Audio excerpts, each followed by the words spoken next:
Halo teman-teman, kali ini kita akan mempelajari 3 konsep penting dalam dunia ekonomi dan ketenaga kerjaan, yaitu kesempatan kerja, tenaga kerja, dan angkatan kerja. Yuk kita mulai!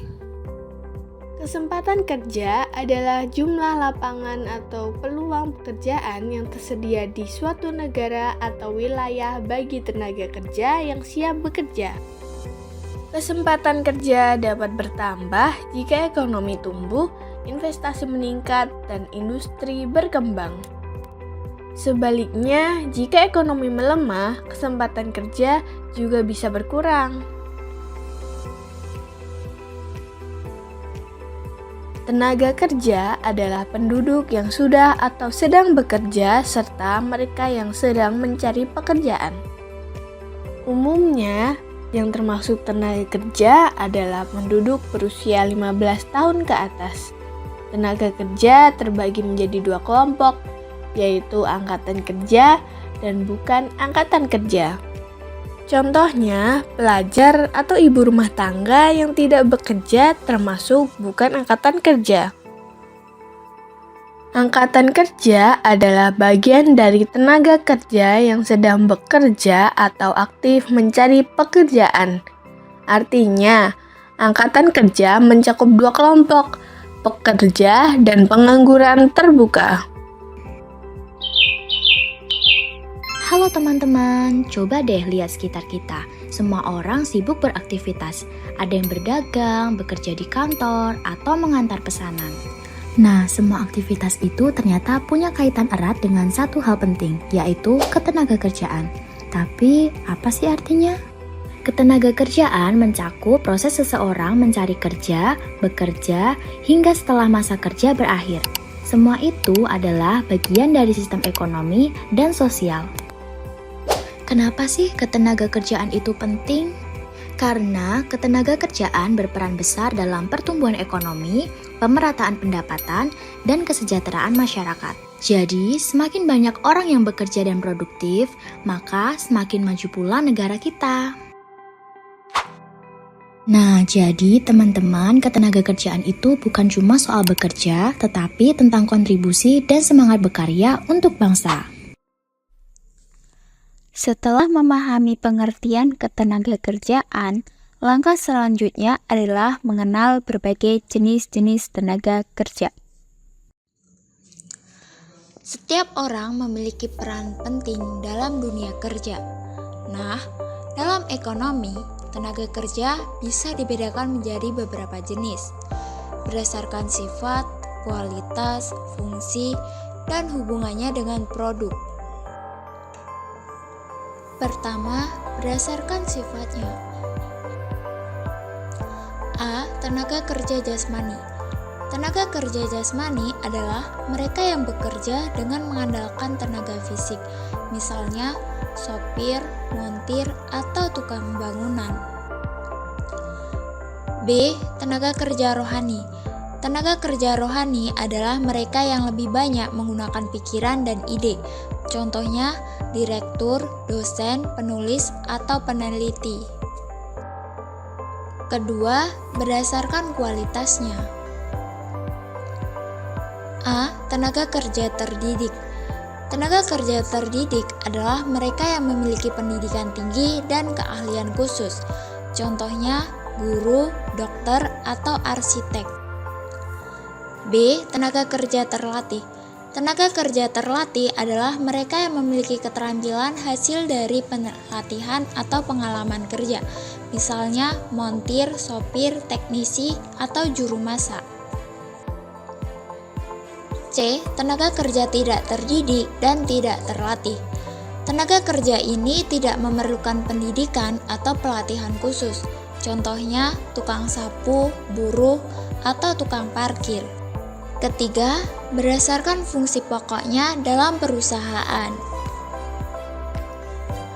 A. Tenaga kerja bagian produksi.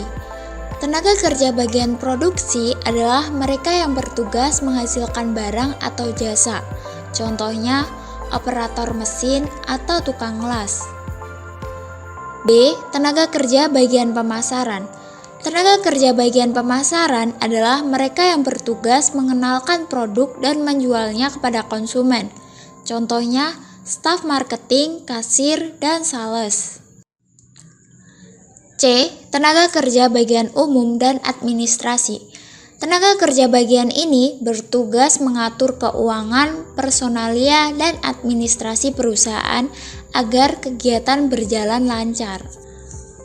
Keempat, berdasarkan hubungannya dengan produk. A. Tenaga kerja langsung. Tenaga kerja langsung adalah mereka yang ikut serta secara langsung dalam proses produksi, misalnya penjahit, tukang kayu, atau buruh pabrik. B. Tenaga kerja tidak langsung. Tenaga kerja tidak langsung adalah mereka yang tidak terlibat langsung dalam produksi, tetapi berperan penting dalam mendukung kelancaran proses tersebut. Contohnya, mandor atau teknisi. Semua tenaga kerja memiliki peran penting dalam kehidupan ekonomi. Jadi, yuk kita hargai setiap profesi karena semuanya berkontribusi bagi kemajuan bangsa. Halo semuanya, selanjutnya kita akan membahas topik yang sangat dekat dengan kehidupan kita sehari-hari, yaitu permasalahan ketenaga kerjaan di Indonesia. Ketenaga kerjaan merupakan salah satu faktor penting dalam pembangunan ekonomi. Ketika jumlah tenaga kerja banyak dan produktif, ekonomi bisa tumbuh pesat. Tetapi kenyataannya tidak selalu semudah itu. Di Indonesia, masih terdapat berbagai masalah ketenaga kerjaan yang harus kita pahami secara bersama-sama. Yuk kita bahas satu persatu. Masalah yang pertama adalah jumlah angkatan kerja yang tidak sebanding dengan jumlah kesempatan kerja. Setiap tahun, jutaan orang baru masuk ke dunia kerja, baik lulusan SMA, SMK, maupun perguruan tinggi. Namun, pertumbuhan lapangan kerja tidak secepat pertumbuhan jumlah pencari kerja. Akibatnya, persaingan untuk mendapatkan pekerjaan menjadi sangat ketat. Banyak orang akhirnya bekerja tidak sesuai dengan bidangnya. Bahkan, sebagian tidak mendapatkan pekerjaan sama sekali. Permasalahan yang kedua adalah mutu tenaga kerja yang masih relatif rendah. Banyak tenaga kerja di Indonesia belum memiliki keterampilan yang sesuai kebutuhan industri modern, terutama di era digital dan otomasi saat ini. Rendahnya kualitas pendidikan, minimnya pelatihan kerja, serta kurangnya pengalaman praktis menyebabkan produktivitas tenaga kerja menjadi rendah. Perusahaan juga kesulitan mencari tenaga kerja yang benar-benar siap pakai. Kalau kualitas sumber daya manusianya rendah, tentu daya saing ekonomi nasional juga akan ikut terhambat. Permasalahan ketiga adalah persebaran tenaga kerja yang tidak merata. Sebagian besar tenaga kerja terkonsentrasi di Pulau Jawa, terutama di daerah perkotaan besar seperti Jakarta, Surabaya, dan Bandung. Sementara itu, wilayah luar Jawa seperti Kalimantan, Sulawesi, dan Papua justru kekurangan tenaga kerja terampil. Kondisi ini yang menyebabkan ketimpangan pembangunan antar daerah. Daerah padat tenaga kerja menghadapi masalah pengangguran, sedangkan daerah yang minim tenaga kerja justru kesulitan untuk berkembang. Dan masalah yang keempat, yang menjadi dampak langsung dari semua hal tadi adalah pengangguran. Pengangguran merupakan kondisi ketika seseorang yang mampu dan mau bekerja, tetapi tidak mendapatkan pekerjaan. Dampaknya sangat luas loh, mulai dari menurunnya pendapatan masyarakat, meningkatnya kemiskinan, hingga menimbulkan masalah sosial seperti kriminalitas dan ketidakstabilan ekonomi. Jadi, pengangguran itu bukan hanya angka statistik, tetapi juga cerminan bagaimana perekonomian itu belum sepenuhnya mampu menampung potensi tenaga kerja yang ada.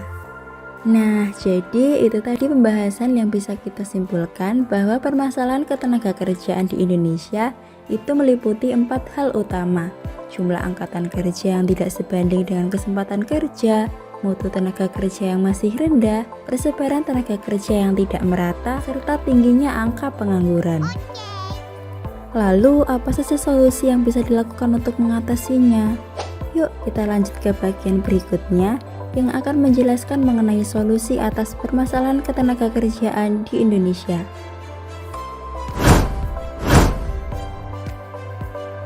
Masih banyak sekali masalah ketenagakerjaan yang ada di Indonesia, termasuk pengangguran. Banyaknya berita tentang pengangguran menjadi bukti bahwa permasalahan ini masih menjadi tantangan besar bagi bangsa kita. Tapi tenang, ada banyak upaya yang dilakukan oleh pemerintah, swasta, dan individu untuk meningkatkan kualitas tenaga kerja dan mengurangi berbagai permasalahan ketenagakerjaan di Indonesia. Yuk kita bahas satu persatu. Pertama dari pemerintah. Pemerintah punya banyak program penting loh, seperti wajib belajar 9 hingga 12 tahun yang digunakan untuk meningkatkan pendidikan dasar masyarakat. Meningkatkan dan mempromosikan sekolah kejuruan atau SMK supaya lulusan punya keterampilan siap kerja. Pendidikan kewirausahaan agar masyarakat bisa menciptakan peluang kerjanya sendiri. Industri padat karya yang membuka banyak sekali lapangan pekerjaan bagi masyarakat. Dan program transmigrasi yang digunakan untuk pemerataan kesempatan kerja di seluruh Indonesia. Yang kedua, dari pihak swasta. Perusahaan juga berperan penting loh dalam mengurangi pengangguran melalui berbagai cara, seperti program magang yang memberi kesempatan bagi siswa dan mahasiswa untuk belajar langsung di dunia kerja. Job fair atau bursa kerja, yaitu kegiatan yang mempertemukan pencari kerja dengan perusahaan secara langsung. Nah, dengan cara ini, kesempatan kerja jadi lebih terbuka dan efisien. Yang ketiga, dari individu. Kita juga bisa berperan aktif loh, misalnya dengan ikut kursus atau pelatihan agar punya keahlian baru. Dan tentu saja, dengan berwirausaha. Menjadi wirausahawan bukan hanya mengurangi pengangguran untuk diri sendiri, tapi juga bisa membuka lapangan kerja bagi orang lain. Jadi, mengatasi masalah ketenagakerjaan bukan tugas satu pihak saja, tetapi tanggung jawab kita semua. Dengan kerjasama antara pemerintah, swasta, dan individu, Indonesia bisa punya tenaga kerja yang unggul, produktif, dan siap bersaing di masa depan.